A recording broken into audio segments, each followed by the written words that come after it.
Okay, तो आज हम मध्यकालीन इतिहास झारखंड सामान्य ज्ञान से पढ़ने जा रहे हैं। जो जो चीज़ें इम्पोर्टेंट हैं उसको हम लोग पढ़ेंगे। आप मेरे चैनल पे नए हो तो मेरी चूतिया जैसी आवाज़ सुन के भाग मत जाना। वीडियो बहुत ही इन्फॉर्मेटिव है, तो मेरे को हल्के में मत लेना, क्योंकि हम जो भी पढ़ेंगे वो दिमाग में खप जाएगा फॉर श्योर। तो शुरू करते हैं मध्यकालीन इतिहास झारखंड का। मध्यकालीन इतिहास होता है शुरू दिल्ली सल्तनत से। और सबसे पहले हम देखते हैं कि दिल्ली सल्तनत जो शुरू हो रहा है वो उसका बैकग्राउंड क्या था। तो बख्तियार खिलजी जो है मोहम्मद गौरी का एक सेनापति था। ये क्या कर रहा था कि इसको मिला था, गोल मिला था, कि गोल नहीं कह सकते हैं, कि इसको काम मिला था कि तुमको बिहार और बंगाल पर विजय अभियान चलाना है, बंगाल और बिहार को जीतना है तुमको। तो क्या करता है कि आखिर इसको बंगाल जीतने के लिए बंगाल का उस समय का जो शासक था, नाम था उसका लक्ष्मण सेन। इस लक्ष्मण सेन की राजधानी थी नदिया।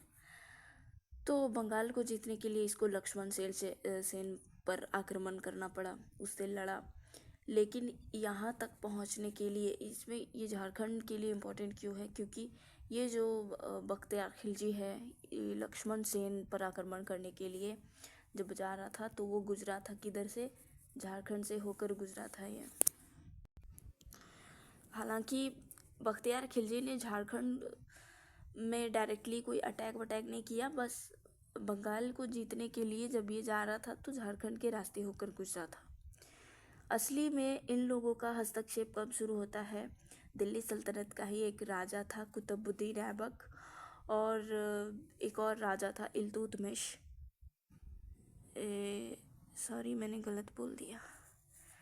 एक राजा था इल्तुतमिश और बलबन, ये दोनों राजा लोग जो थे, इन दोनों का जब रिजीम चल रहा था तब क्या होता है, ये लोग झारखंड के क्षेत्र में हस्तक्षेप करने लगते हैं। यानी कि इतना तो जानते ही होंगे, मैं क्या समझाऊँ अभी। लेकिन छोटा नागपुर खास के नागवंशी शासक हरिकर्ण जो नागवंशी शासक है, अगर आपको पता होगा कि नागवंशी शासक क्या था, झारखंड का एक प्रमुख राजवंश था ये। नागवंशी शासक एक था हरिकर्ण। ये हरिकर्ण हर बार इन दोनों के प्रयासों को विफल कर देता था, यानी उन लोगों से लड़के उनको भगा देता था। अब क्या होता है कि खिलजी वंश का एक शासक था अलाउद्दीन खिलजी। तो ये जो अलाउद्दीन खिलजी है, जिसके ऊपर मूवी भी बनी है, आप लोगों ने देखा रहेगा। तो इसका एक सेनापति था छज्जू मलिक। ये छज्जू मलिक क्या करता है, 1310 में छोटा नागपुर पर आक्रमण कर देता है।